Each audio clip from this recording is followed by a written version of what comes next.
Good morning, everybody.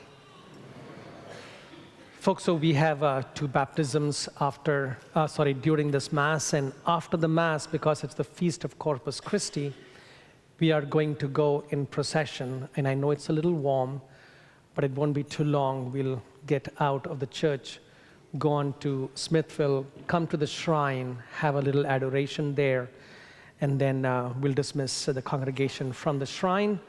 And so what I'm doing this morning is give a brief summary of what I have written as a whole homily, but just want to introduce today's feast and invite us to celebrate it in the spirit in which the church would like us to celebrate. Now, there's a practice at Catholic funerals. Perhaps this happens across the board, but I've seen it at Catholic funerals, which I find very comforting. Right? If you've been to the funeral of someone you love, or you have buried somebody you love, before the casket is lowered into the ground, family and friends are invited to take a flower from the flower arrangement that is kept on top of the casket. Right? And it's a very emotional moment. Children or relatives or friends will always take this, and I'm sure many of you perhaps have one of these roses sitting in a book somewhere that is dried up now, or you kept it in the house for a little bit. The flower becomes a reminder, and often what we Catholics would call a sacramental presence of their beloved deceased. When we have lost someone we love, the deepest loss comes from the loss of presence.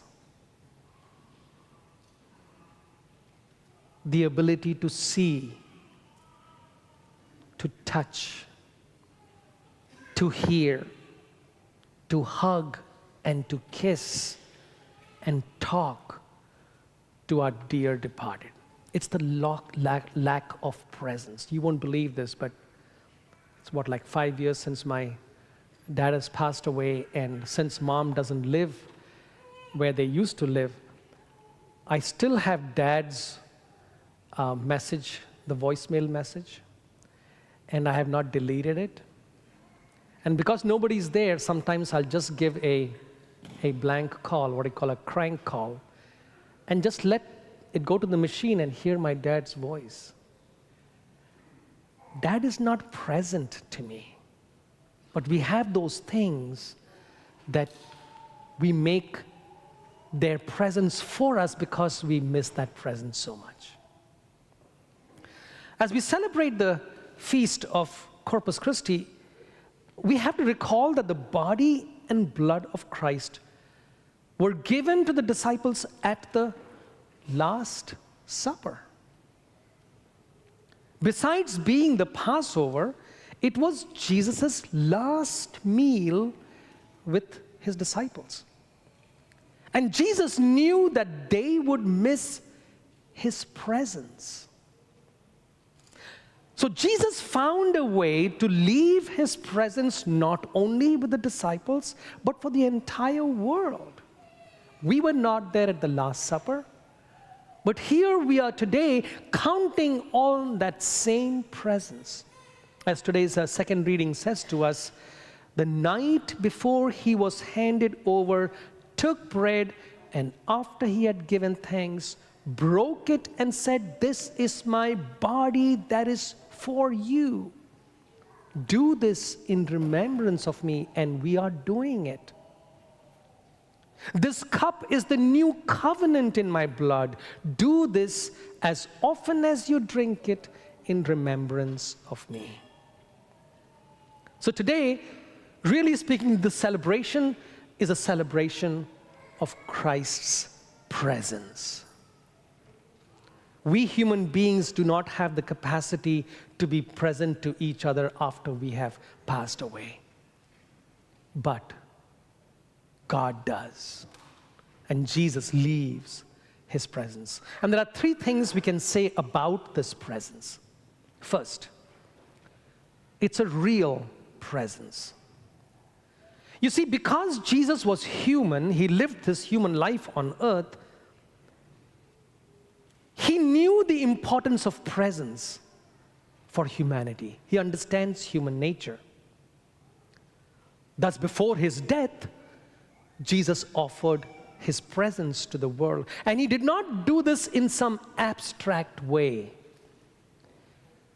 but as a real presence. This is my body. He doesn't say, think about this as my body.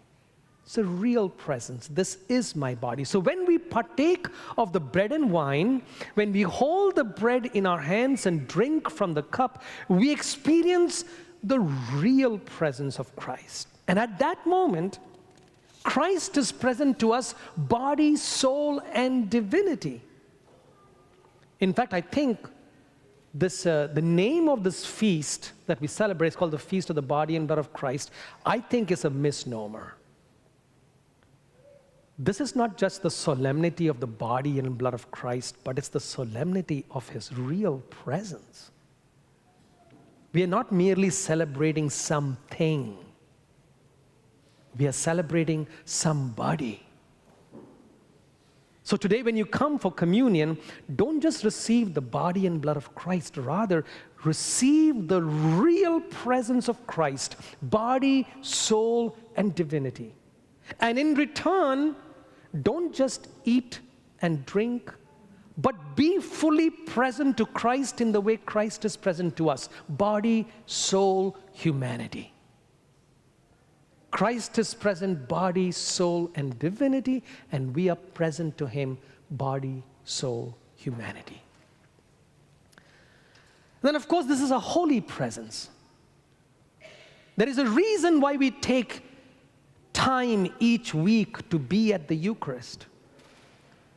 There is a reason why we set aside a Sunday each year to celebrate Christ's real and self-giving presence. It's because we recognize that we are here to encounter the all-holy presence. This is the most secret presence, the sacred presence. This is the most eternal presence. And as human beings, because we do not have the ability to be eternally present to each other, our holiness, our sacredness, our eternity is dependent on what we share from this altar, the very holy and real presence of Christ. So we go on our knees today. Really, when we consecrate the bread and the wine, we are literally on our knees, right? We are on our knees in awe of the real, total, holy, sacred, and eternal presence of Christ. Today we do homage. Today we do worship. Today we bring into our lives the all-holy, sacred, and eternal presence of Christ. And remember, as you go home, you're taking this presence to your back home. Your home becomes holy. In the Catholic tradition, the home is called the domestic church because Christ's presence lives in our homes through you and I who participate in the body and the blood of Christ. And finally, folks, this is a self-giving presence. Listen, the entire incarnation from conception, birth, life, suffering, and death of Jesus is a work of self-giving. Divine became human. The eternal one was born of a woman. Life underwent death. After the Last Supper, when Jesus said, "This is my body and this is my blood," then the next day Jesus gave himself up on the cross. So it wasn't just a symbolic action. Jesus actually then carries out what he celebrated at the Last Supper. But Jesus had begun this ministry of self-giving very early in his ministry. You hear today about the multiplication of the loaves. There were two loaves and 2 fish that the disciples had. They gave it to Jesus, even though they knew there wasn't enough for everybody. What they had, they selflessly gave it to Jesus, who then multiplied it for the large crowd.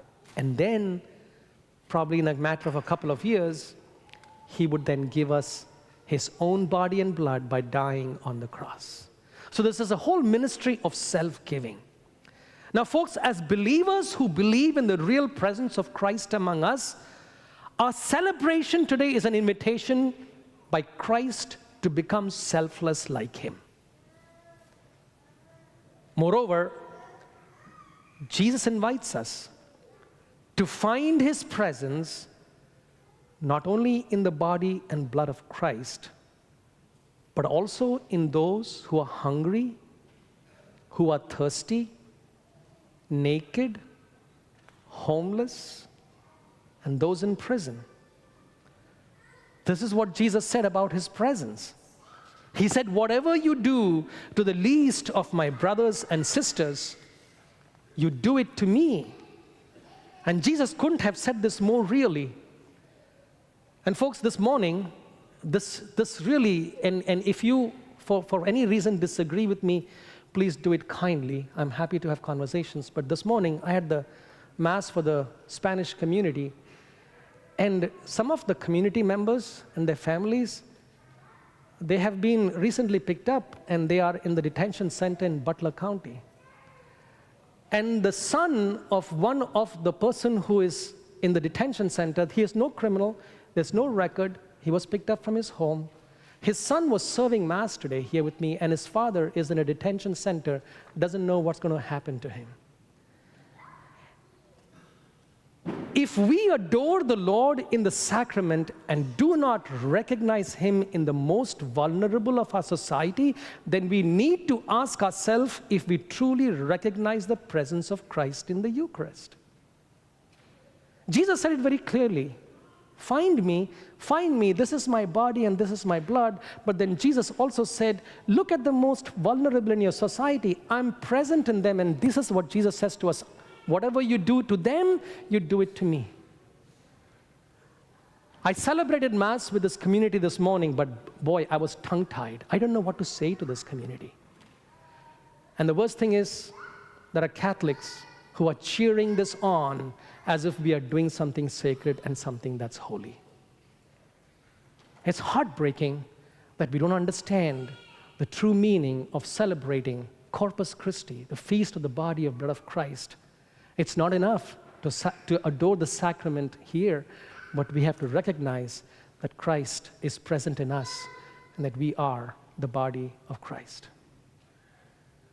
Tomorrow I'm going to visit this person in the detention center, and hopefully on Wednesday there's a hearing and we can give him his bond and get him out. In any case, the point I'm trying to make is that the feast of the body and blood of Christ is not something we celebrate, but somebody. And that somebody is you and I as well, who have become part of the body of Christ. So today we thank God for the gift of the Eucharist. Every Eucharist is an invitation to allow Christ to be present to us, folks, in the sacrament and in the most vulnerable. Every Eucharist is an invitation to be present to Christ and to the most vulnerable. Let us make this Eucharist an act of faith in the presence of Christ to the world. People of God said,